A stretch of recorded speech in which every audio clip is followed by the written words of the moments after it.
Now, how about them damn Celtics? And we are back. Another episode of How About Them Celtics. Sam and I are here recording Saturday, May 3rd, ahead of the Celtics series against the New York Knicks. Beat the Magic in the first round, now go on to play New York in the second. How you doing, Sam? Doing good, man. Excited for the new round of the playoffs. Excited for the Celtics to hopefully disappoint a large group of the worst people on the planet and the Knicks fans. And we have a fun show for you guys today. Jack was at practice today, so heard from a lot of the team for the first time about this series. A lot of good stuff coming up, maybe an injury update, perhaps. We'll go through your emails, go around the NBA, a couple game sevens on the docket here this weekend. We'll talk about our lovely friends, the Lakers. We have a historic coach stepping down, other coaching changes, and we'll do the rat list, and we'll get you up out of here. It's going to be a fun show. Stick around for all of it. You can leave a like, comment, subscribe to the channel, hit the bell. We're here every single day with new content. Full pods drop Tuesday, Thursday, Sunday, game recaps morning after each game, and other videos on the channel in between to keep you up to date with all things Celtics. But yes, happy Saturday, Jack. Indeed. Happy Saturday, indeed. Let's start with practice. And we can start with what you referenced because I feel like that's what most people will be clinging to. Jaylen Brown was asked about his injury at practice and spoke about basically how he's feeling ahead of the next round. Obviously, Jaylen Brown has been dealing with a knee issue for the past couple of months. Got an injection in his knee prior to the start of the playoffs to help it. He played really well in the, against the Magic in the first round. However, he also looked like he was laboring a little bit, looked a little bit hurt. And at practice today, said he's trending in the right direction. I can play the clip here. Justin posted it to Twitter, so I figure it's better to hear it from Jaylen rather than me talking about it. But here's what Jaylen had to say when asked about his injury. You feel like you're going in the right direction there in that game 5 out this week, first half wasn't as great. Second half, come on, play much better there. I'm taking it one day at a time, but I think so. I think I'm starting to turn the curve. I think structurally everything is fine. I've had some other stuff going on, but I think kind of trending in the right direction. So it was as much of an update as he could possibly give without actually giving an update, but it sounds like he's feeling all right. We won't really know until the next round starts, but for anyone keeping an eye on Jaylen's knee, that is what was said. Very good news to hear, considering the comparisons that have been made to Donovan Mitchell's injury last season, where had a similar thing going on heading into the playoffs, was fine in the first round, and the Celtics series happens. He ends up having to miss out after game 2 or game 3, one of them. He didn't play the entire series. Good for Jaylen. For Jaylen to even say anything is a massive step in the right direction, because it's been a lot of the same. He's been like a broken record up there because he kind of has to be, considering the situation. Really can't share all that much about what's going on. But for him to be like, yeah, I'm actually feeling better, we have not heard that. And that's a double thumbs up from me. And the play, what we've seen, the evidence on the court, I would say backs that up. Pretty good news.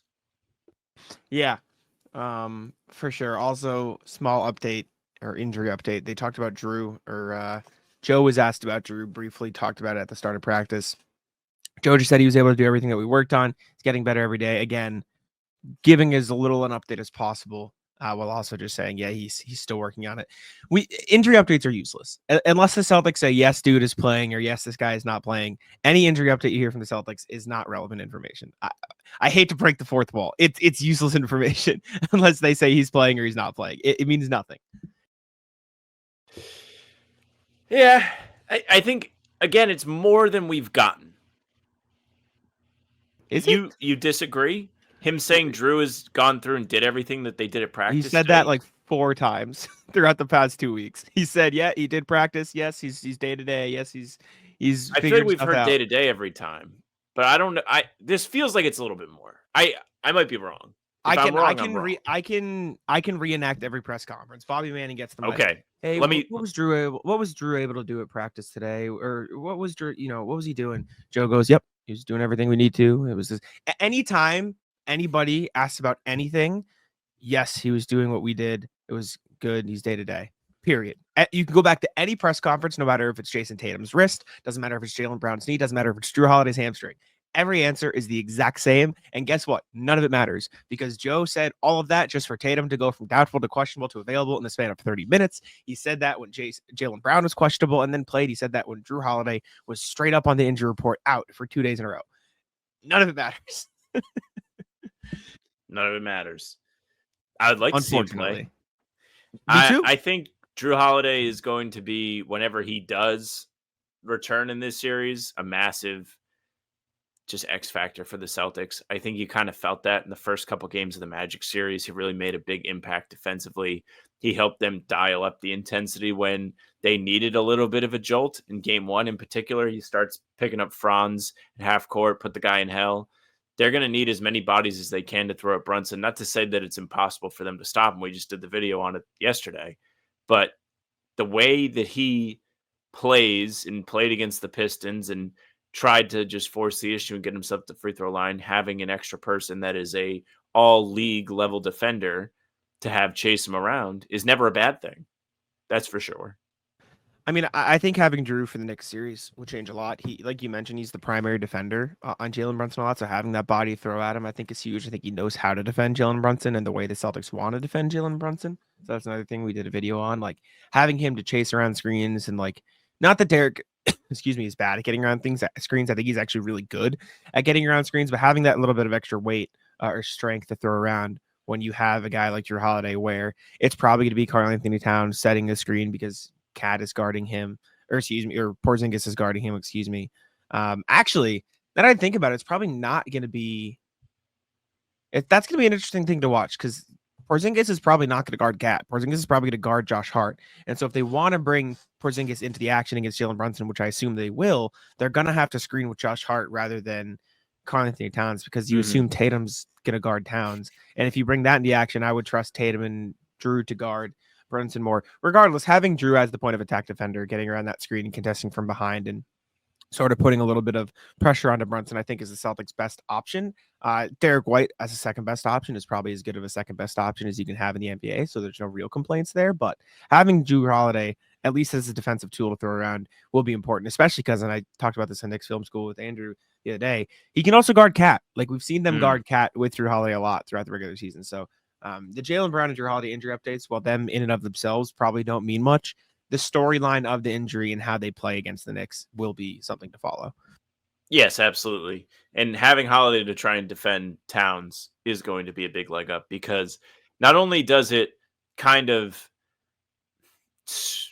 force them to play a way that they probably don't want to, getting away from a Brunson's Towns pick and roll, pick and pop, but it almost like baits them into running Towns post ups, which isn't the worst thing in the world. Like he's not a horrible post up player, but we've seen last year being a good example of this, where he's not that great at creating out of the post in the postseason. He didn't do a great job with Minnesota, and it takes the ball out of Brunson's hands too, which New York doesn't really like to do.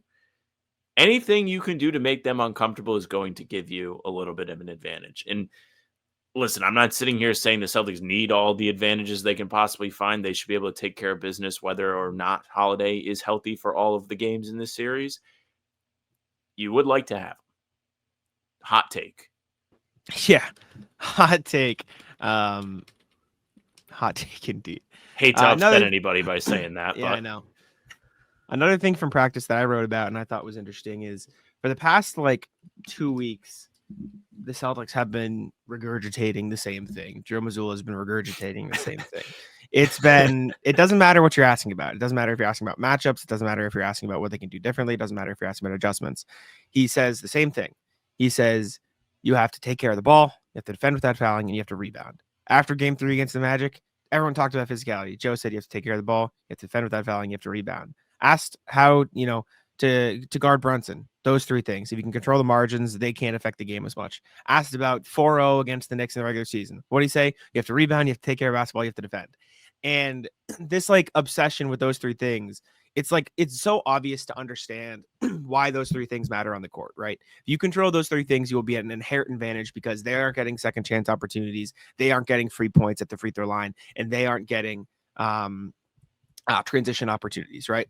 So if you eliminate those things, you can control your own controllables. And I asked like Jaylen and Kristaps about it today. And I thought their answers were really interesting. Jaylen gave you the pretty straight up answer of like, yeah, like that is what we focus on. Those are the important things. Those are, what matter because we are a very skilled team. We have guys who can score, make shots, and play defense. So the stuff that'll get us in trouble is if we don't control that. That's when teams can get back into the game. And that's what happened sort of in the Magic game 3, where they were able to take advantage of those. And then Kristaps doubled down and was like, yeah, that's where we want the foundation of our team to be. He said, we have all the talent. We have a lot of the tricks we can pull out of our sleeves when we need to, but we want to build this run on a strong foundation. We don't want it to be, oh, we pulled this one out somehow, some way based off of JB or JT's talent. They made some crazy plays and we just close our eyes and hope it happens again. We want to have a good base as a team and do all of the foundational things correctly and then have that in our back pocket if we need. So like, the emphasis of matchups don't matter, teams don't matter, everything else doesn't matter. If we can control these three things, we will be in an advantageous position. I just think is a huge baseline for the way the Celtics are approaching this postseason and how they won the title last year. Oh yeah, for sure. I mean, look, how long have we come on this show and been like, control what you can control? Turns out we know ball, because that's what Missoula is saying. And in the playoff situation, you have to play that way, because you cannot always guarantee that all of the threes will fall, all of the threes will even be there, as we saw in the first round. But what helped Boston get across the finish line was when they decided to lock into the things that he was saying. That's how it was. They were pretty poor, maybe poor is the word, in the first half of some of these games. And then all of a sudden they would just come out in the second half. Everything would happen. They would turn up the intensity. They would control the glass after giving up 1 billion offensive rebounds, allowing Orlando to hang around. That is so important this time of year. Not giving up extra chances, not making mistakes, not leaving the door open for the other team to climb back into games. That is the definition of championship basketball, and as is punching back when things don't go your way. As I kind of referenced, like, it wasn't a perfect showing against Orlando, but they were able to reel it in, tighten up, focus, and get across the finish line in almost all the games. That's why the series was so short. They got out of there. They didn't have to deal with the physicality for any more than the 5 games.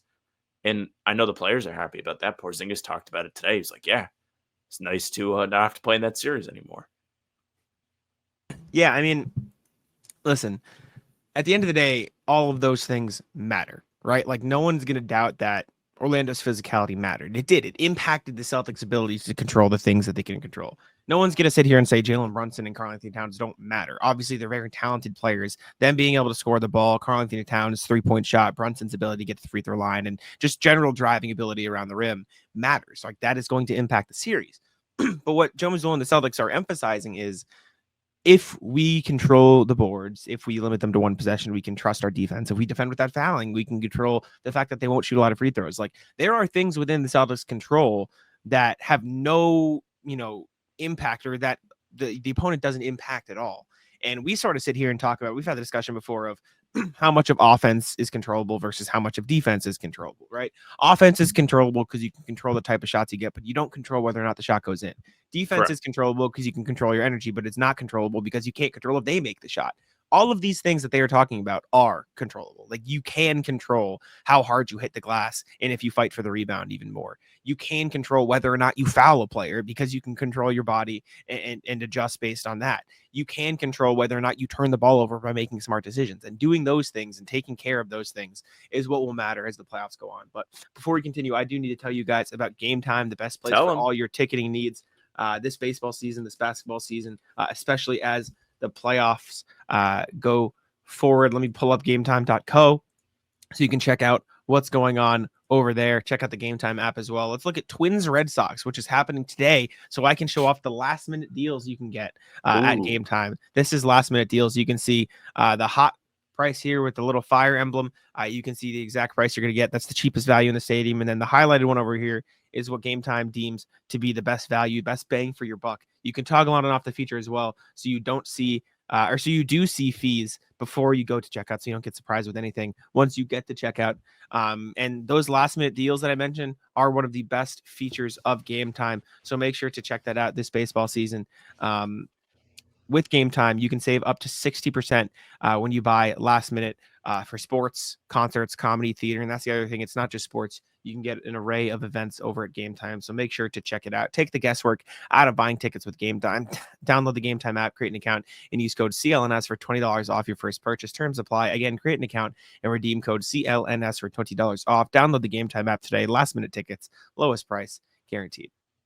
All right. Anything else from practice that you saw on Twitter that you wanted to talk about or that stood out to you? I know I think that was most of the main things, but if there's anything else you think we need to touch on, please. No, I think we hit on it. I mean, they're ready. They've practiced for the final time before game 1. So all that's left to do is play the games. Indeed. All right, in that case, let's jump over to the email. A reminder, as always, you guys can email us at hbtcpod@gmail.com. That's hbtcpod@gmail.com. I believe we have a few ahead of Celtics Knicks in the second round, or just one, actually. We have one email from RJ, so let's take a look and see what he had to say. RJ says, Brunson equals Luka.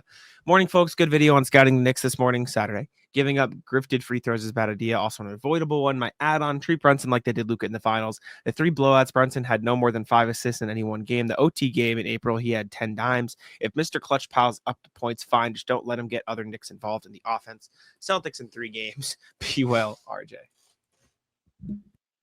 I agree. It should be a short series. They've dominated this team all year. I have no reason to believe it's going to go any different. I agree with you, RJ. All right. NBA in that case.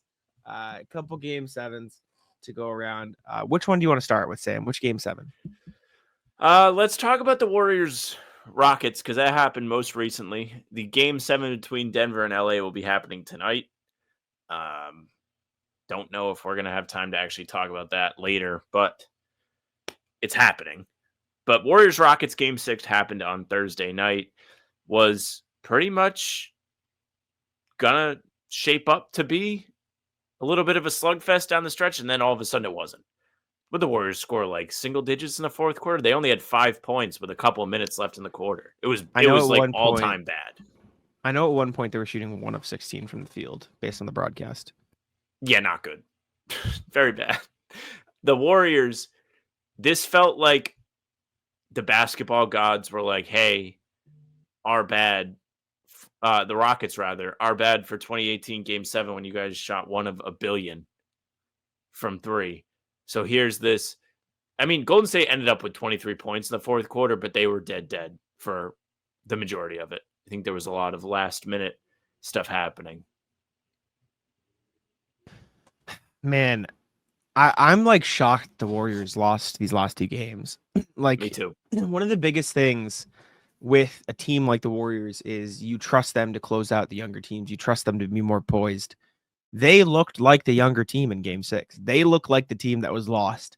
Like they kept saying it on the broadcast. They looked like they were like shell shocked and they had no idea how to respond to what the Rockets were doing.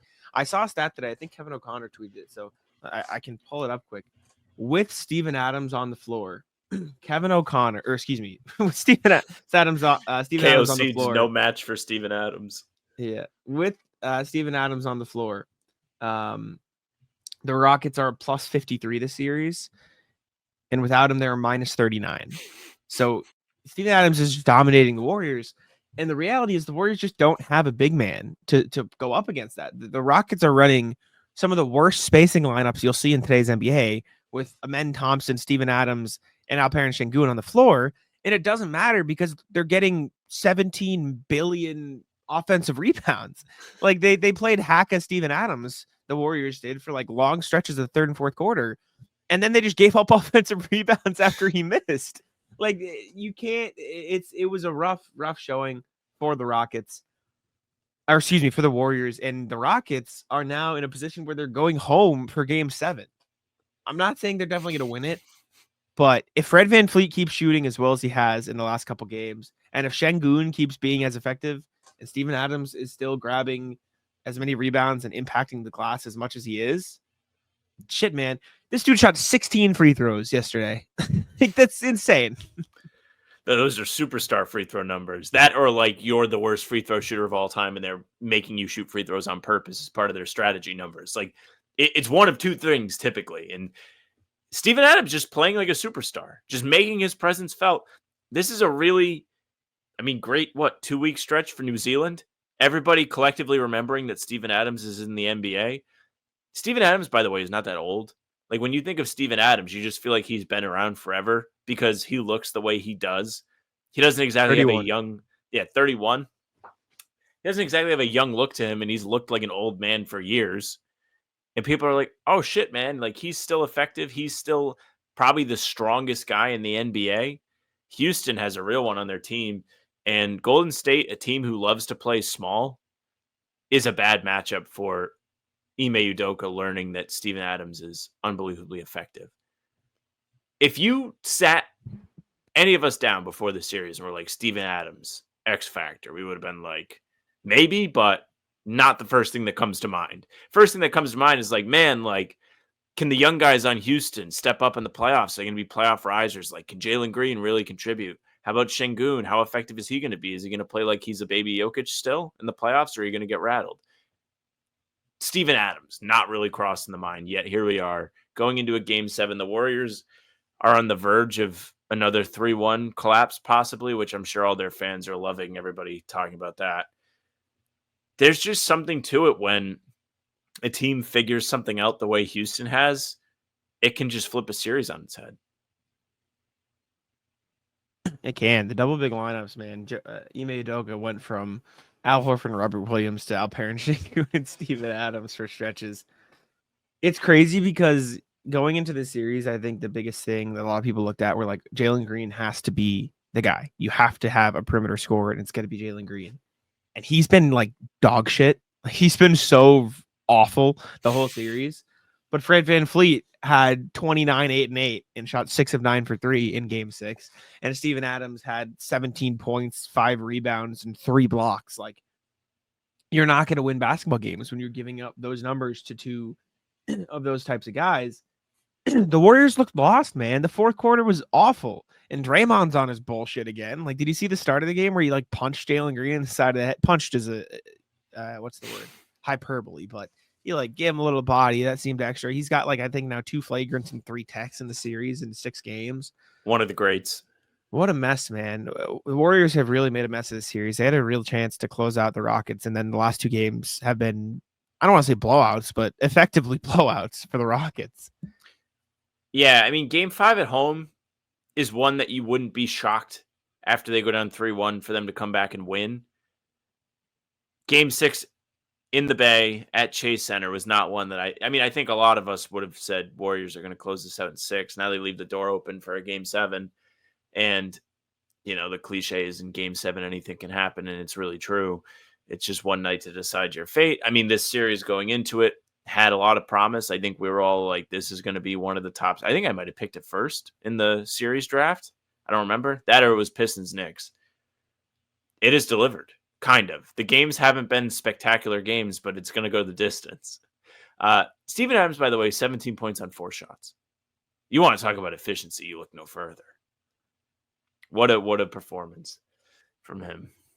Yeah. Fred VanVleet also just goes nuclear. Insane, 29, right? 7 of 13 from the field. He's impacting he almost had a triple-double in that game. He was grabbing all the rebounds because it was just Steven Adams and Şengün boxing out any size the Warriors had, and then him snaking his way into the paint to get a rebound. So shout out to him. And honestly, I wrote about this for Space City Scoop, which is Fansided's Rocket site too. Everyone's like focused, and as I just said it, on Jalen Green. Şengün's been really fucking good. It's his first playoffs too. He is also under the bright lights of I need to perform. He wasn't super efficient. He was 8 of 20 and 0 of 2 from 3, but he had 21 points, 14 rebounds, 6 assists, and 3 steals in game 6. Like, he was awesome. He's been really, really impactful during these playoffs. And listen, man, that type of big man is always a weird niche to lay your foundation on for a franchise. Like, you need to either be Jokic or you're not Jokic and you're Sabonis. And I like Sabonis, but shit, man, he's not good enough to be Jokic. Like, that is what it is.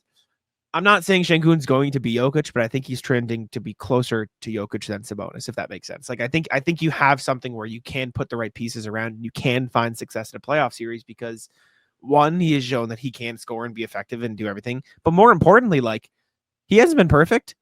he's been able to at least hold his own defensively, and that is the biggest thing with the big man like that. So credit to Şengün, and Really, credit to this Rockets team for being fun. Yeah, exactly. So they've been fun, very cool team to watch unfold. And shit, man, Warriors might be in trouble. I don't know what's gonna happen. I think they obviously still can win, and maybe even are favored to win, but Who you have rooting not looked for? good the last 2 games. Who am I rooting for? Yeah, I think the answer is two-pronged because the winner plays the Timberwolves, right? correct. I think for an interest perspective, I think I'd rather see the Rockets win because I think it's what less people expect, and I like the underdog thing of it. For the competitiveness of the rest of the postseason, I think the Warriors would challenge the Thunder more in a conference finals if it would get to that point. So I think that would be the more interesting matchup to me. So I'm with you. I'm rooting for content and just high. I don't know what the word. I'm blanking for the fucking word. Like high prestige, not prestige, but it's like must see type shit with the Warriors. One thing I completely forgot about till you were like, it's Minnesota, right? Jimmy.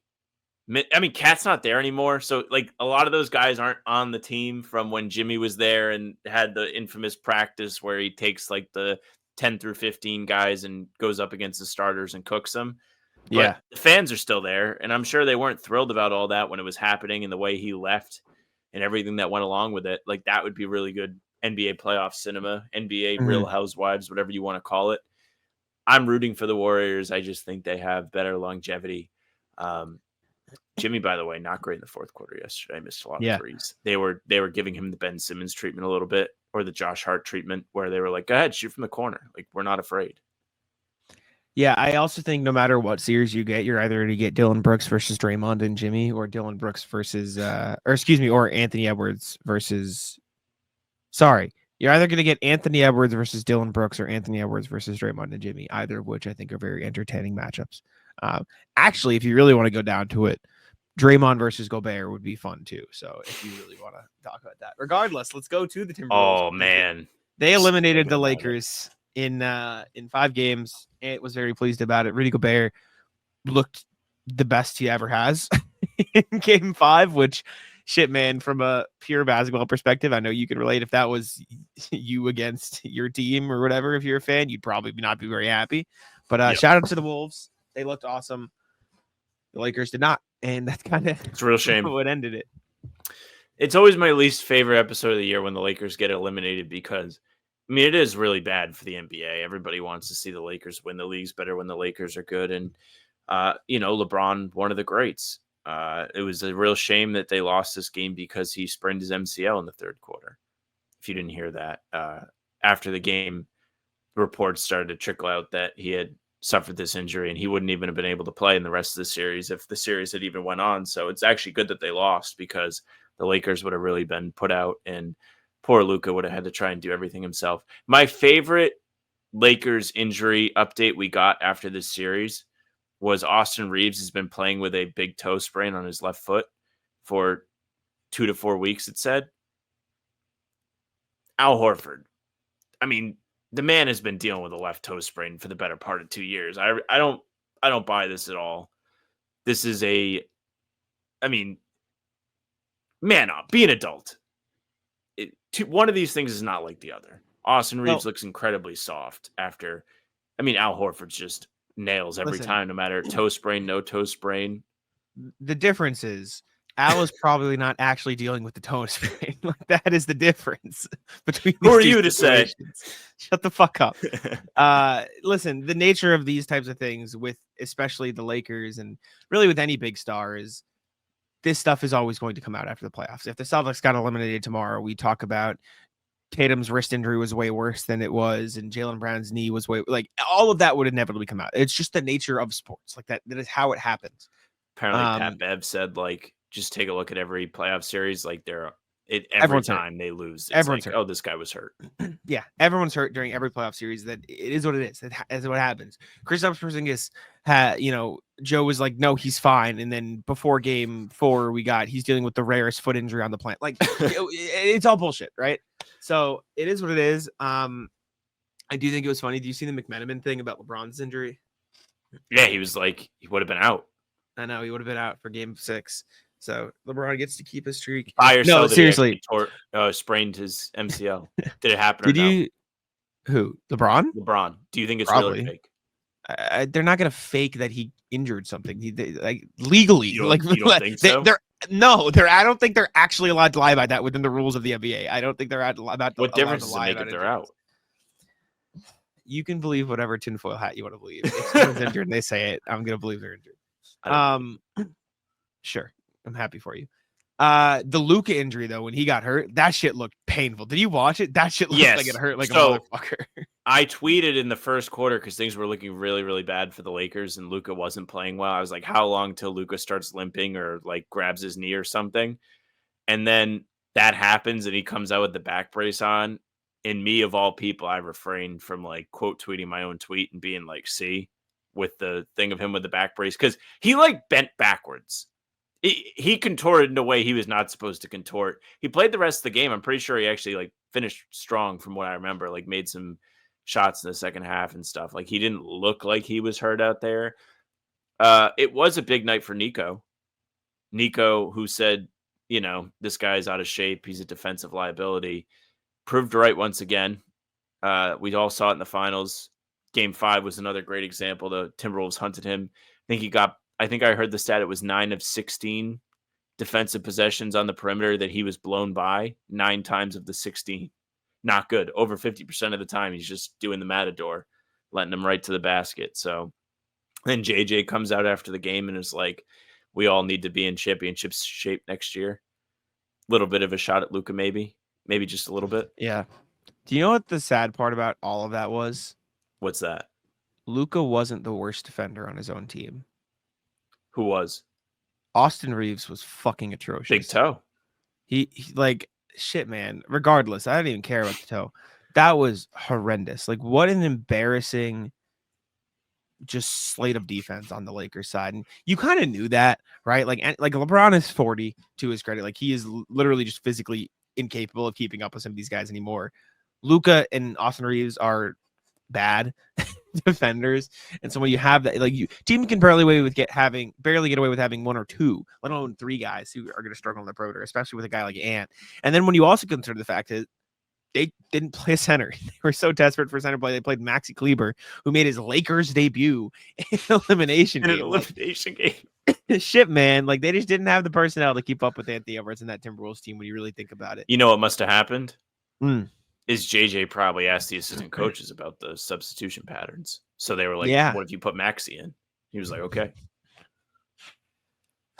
Anyways, I don't know where they go from there. I think there's obvious pathways to improve if you are the Got to get a Lakers. Like, center. you have Luka. You need to get a center. Did you see Mark Williams tweet after the Shout fact?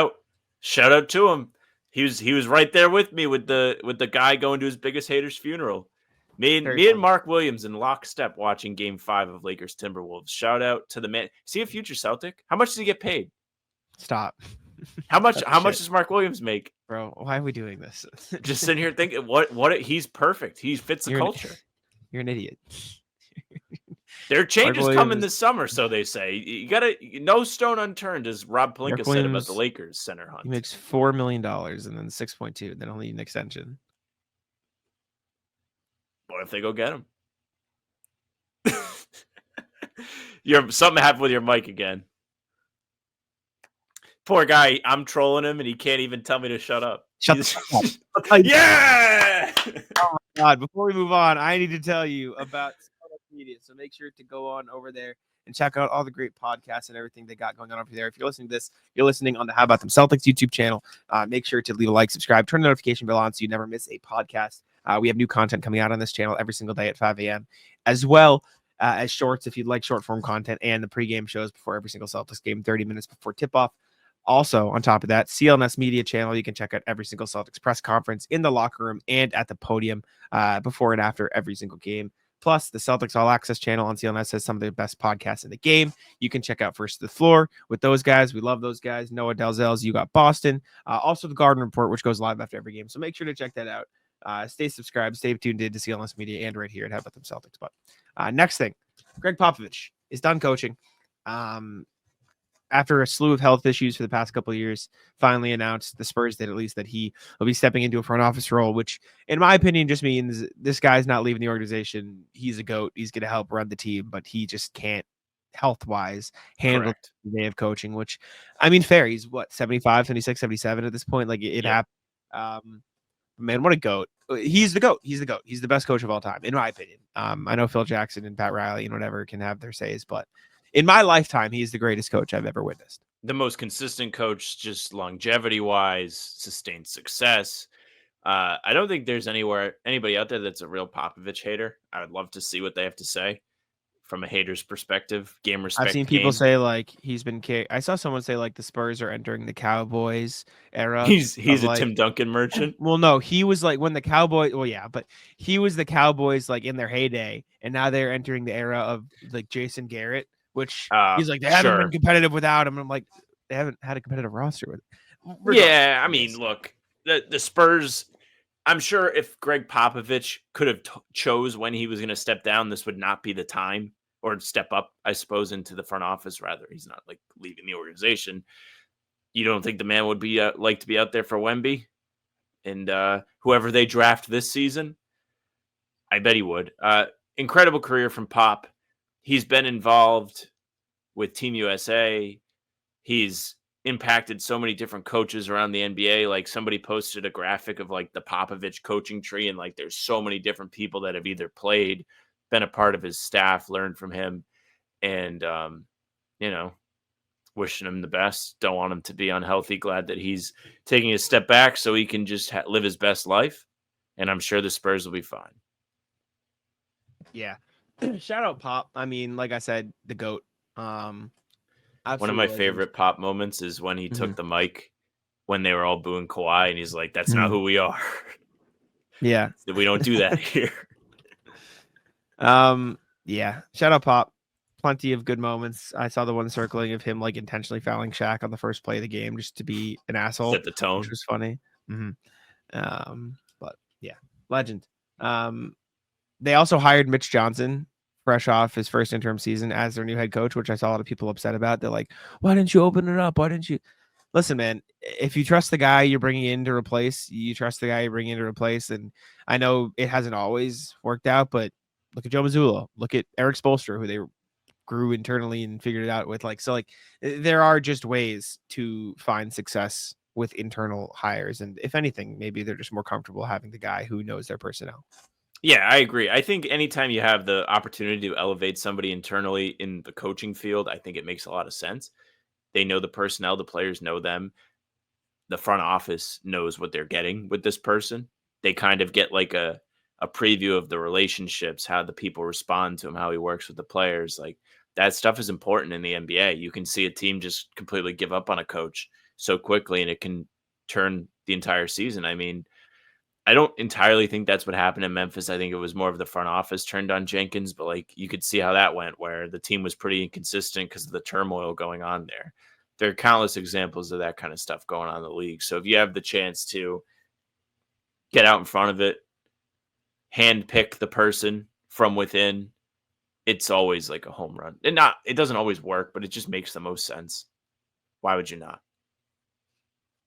Yeah, I tend to agree. And who knows? Maybe Mitch Johnson will be the next great coach.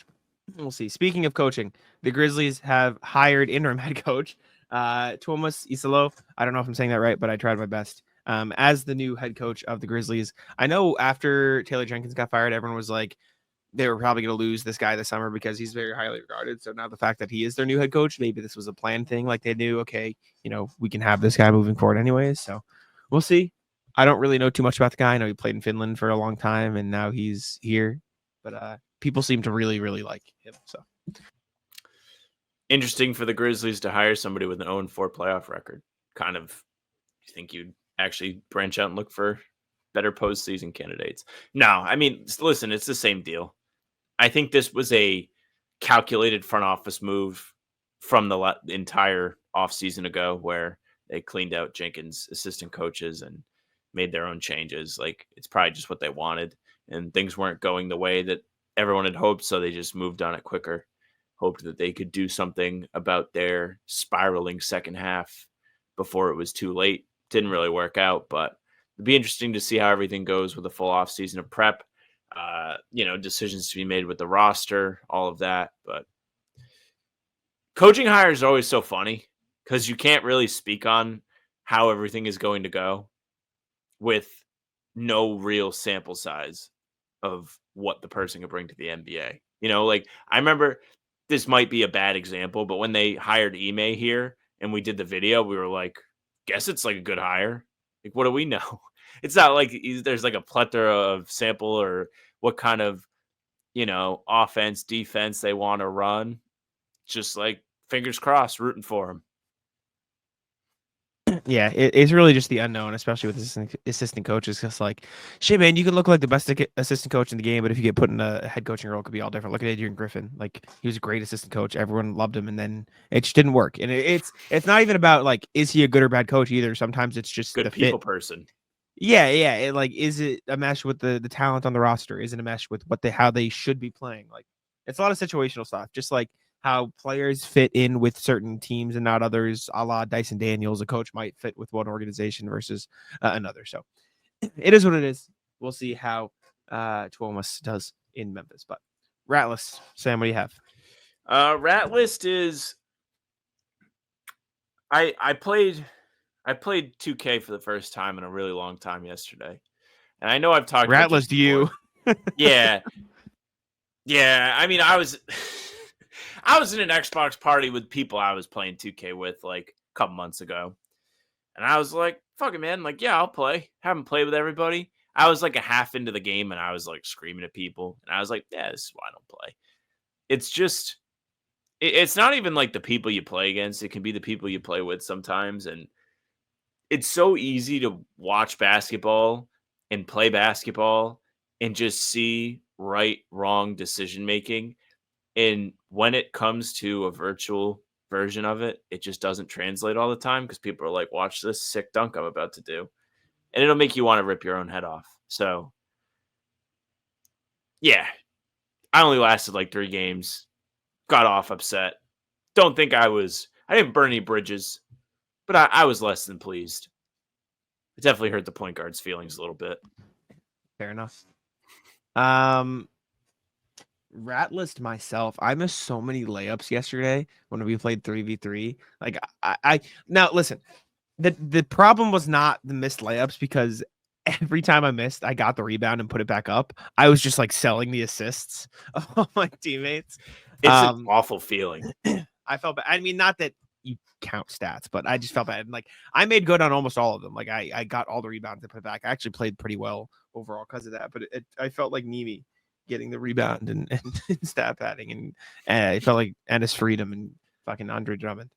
Sometimes it's a calculated move, though. We saw Porzingis in Game 5. Hard. Just miss it and then dunk it back and one. I will Rat List. Noah has this bit now where whenever I take a 3, she calls me Tatum.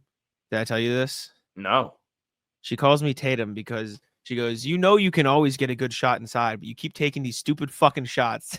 Oh, you told me about the concept, but not the actual punchline. She just goes with Tatum after every time I take a 3, and I just start laughing, and it never fucking goes in. You have to keep. That's actually the best defense, is making you laugh. Like there's a guy I play with at Health Tracks. He's like one of the older guys, can still shoot the shit out the ball, but like isn't as physically capable as he used to be. Probably his defense is just going, that's off every time somebody shoots it. And it's actually my favorite thing. Like, I love the old guy who's just always talking shit to everybody at pickup. It adds such a great element to it.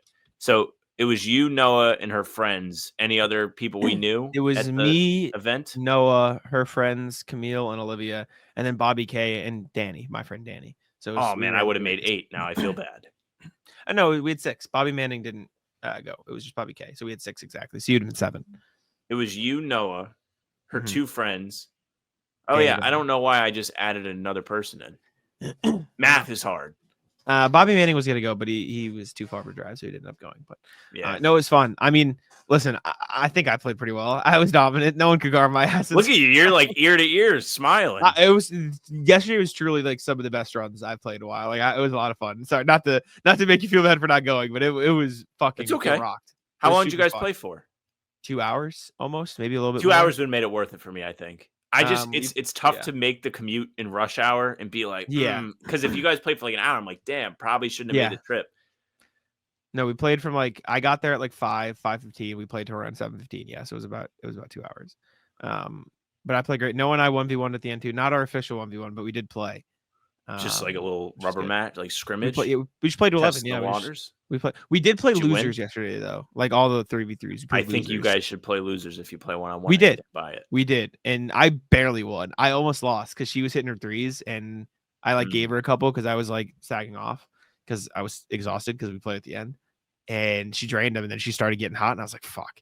And so I was down. I think I was down 9 to I want to say 5 or so, and then I just started balling. You turned up, and I won the game. Yeah.